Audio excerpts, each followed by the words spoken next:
You don't build muscle in the gym. You break it there. The real growth, that happens later, while you're sitting, resting, even sleeping. And that's exactly the part most people mess up.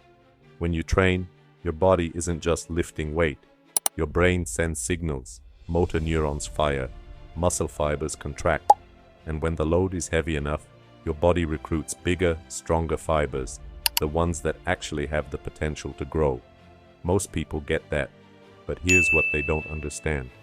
When a muscle fiber is under tension, especially while it's stretching, it physically deforms.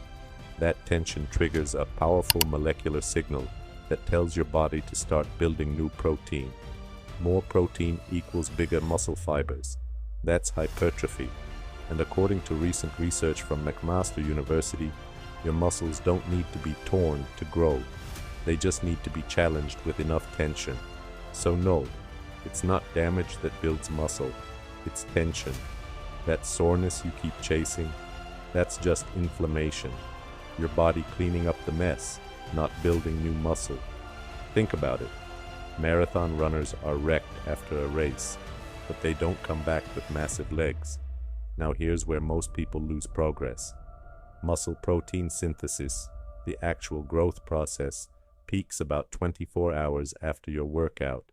By 48 hours, it's basically back to normal, which means if you train pull-ups on Monday and don't hit your back again until next week, your muscles only grew for 1 to 2 days, and then did nothing for the next 5. That soreness you still feel on Thursday, that's just recovery.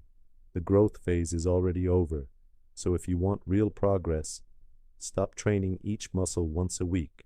Training a muscle twice a week isn't just better, it's the difference between your muscles growing for 2 days or 4. Now here's something most people completely ignore.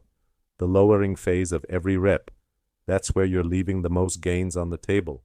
Your muscles can handle up to 40% more force on the way down than on the way up. The descent of a pull-up, the lowering in a dip, that's where tension is highest, and tension is what drives growth. But most people treat the lowering phase like it doesn't matter. They drop fast, rush through it, and only focus on pulling back up. The rep you counted, your muscles cared more about the part you rushed. So slow it down, at least 3 seconds on the way down. Every rep, that one change alone can transform your results. Now let's talk about the biggest thing killing your progress. Sleep. One bad night of sleep can reduce muscle protein synthesis by around 18%. Not a week, just one night. And if you sleep only 5 hours for a week, your testosterone can drop by 10 to 15%. That's like aging 10 years in just 7 days. There was even a study where 2 groups ate the exact same calories, same diet, same deficit. The only difference, sleep. The group that slept less lost 60% more muscle and 55% less fat. Same food. Completely different results. So if you're tracking your protein perfectly, but sleeping 5 to 6 hours, that's your real problem. Recovery has 2 pillars, sleep and protein. When you train, your body sends a signal to build muscle, but it still needs raw material. Protein is that material. If your protein intake is low, the signal fires, but nothing gets built. It's like hiring a construction crew and forgetting to deliver the bricks. And here's the issue. Most people don't even know how much they're actually eating. Studies show people can underestimate their intake by up to 50%. You think you're eating 2,000 calories? You might be eating 3,000. Or worse, you think you're getting enough protein, but you're not. If you want real progress, focus on this. Progressive overload. Make your training harder over time. Not just more reps of the same easy sets. Harder variations. Slower reps. Add weight if needed. Bodyweight training still requires progression. Doing the same pull-ups forever isn't growth. It's maintenance.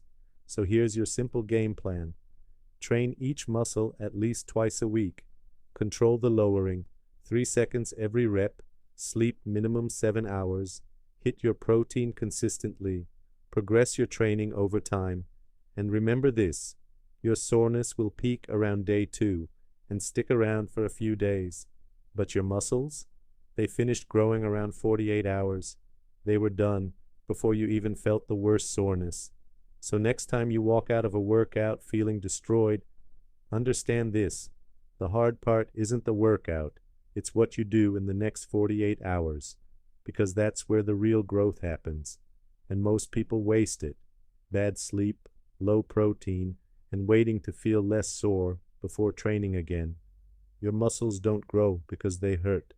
They grow because you trained them hard, fed them properly, and then recovered the right way.